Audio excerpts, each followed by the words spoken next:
దేశంలో ప్రజాస్వామ్యం లేదు. ప్రజాస్వామ్యం అంటే ప్రజలే పరిపాలిస్తారు.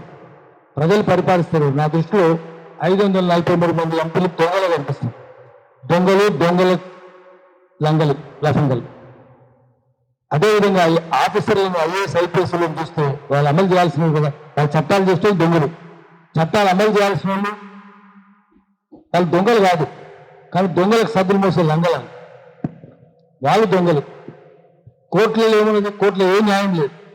అది కూడా మనకు అందరికి కనిపిస్తూనే ఉంది. భోపాల్ గ్యాస్లో 2 లక్షల మంది 2 లక్షల మంది చచ్చిపోతే శిక్ష లేదు ఎవరికి. చీఫ్ జస్టిస్ ఆఫ్ ఇండియా మహమ్మది కార్ యాక్సిడెంట్ అండి, ఏముంది అని ఉద్దేశం. ఇక తక్కిన మీడియా అయితే తెలుసు, మీడియా మాఫియా ఎన్ని ఇష్టం ఒక్కటి రాస్తుందా? పెట్టుబడికి కట్టుకథకు పుట్టిన విష పత్రికలు ఆంధ్రజ్యోతిన పత్రికలని శ్రీశ్రీ పత్రికలు గోరంతలు కొండంతలు చేస్తే కొండలు గోరుకొండలు దాచేస్తాడు. చలపతిరావు గారు నెహ్రూ పెట్టిన పత్రిక రైతులు ఫ్రీడమ్ ఫైటర్, ఆయన జైలుకు పోయిండు, బ్రహ్మచారంగా ఉండిపోయిండు. ఆయన కూడా ఏం చెప్పిండు? Freedom of press is freedom of owner of printing machines. ఎవరి printing machine owner is owner of a jute mill or textile mill. Jute mill means not JUTA mill.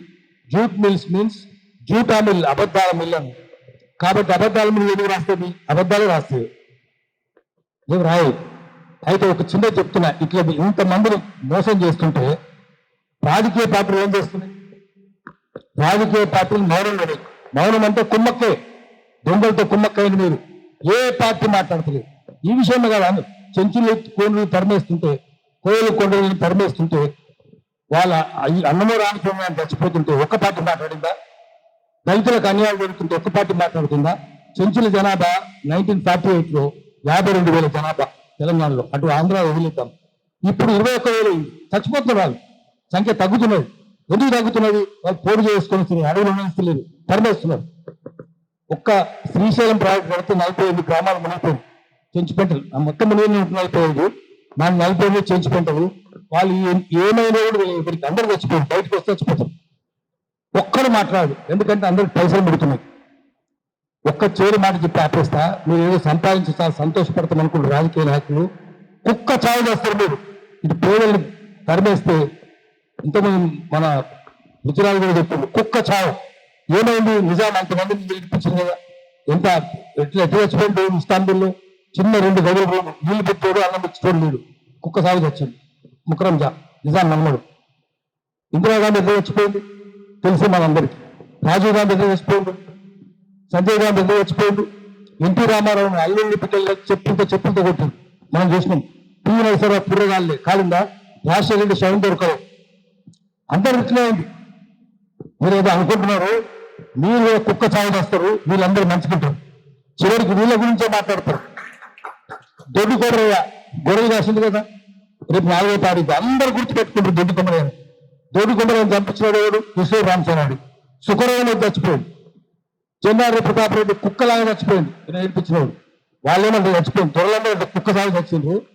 ఇప్పుడేమో 21 ఏళ్ళకి చచ్చిపోయిన దొడ్డు కొమరయ్య అందరూ సేవలు చేసుకుంటారు, గర్భంతులు జయంతులు చేసుకుంటారు. ఆఖరికి పేదోళ్ళు మీరే ఉంటారు, మా 20 ఉంటారు, ఎప్పటికీ ముత్తైనా ఉంటాడు, వీళ్ళు శాశ్వతంగా ఉంటారు.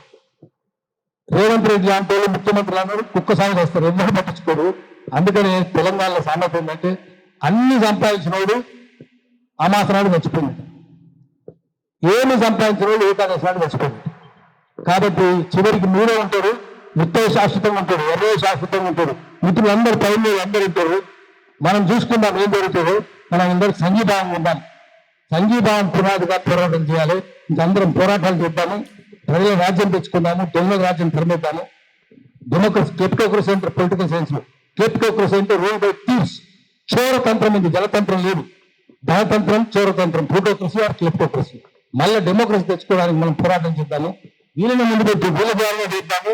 శ్రమజీవుల రాజ్యంలోనే ప్రజాస్వామ్యం ఉంటుంది తప్ప దోపిడి దొంగల రాజ్యం ఉండదు. అందుకని ముత్తయ్య లాంటి అందరినీ ఆదేశం తీసుకొని వాళ్ళ నాయకత్వాన్ని మనం పనిచేద్దాం. నేను సిద్ధంగా ఉన్నా. నమస్కారం.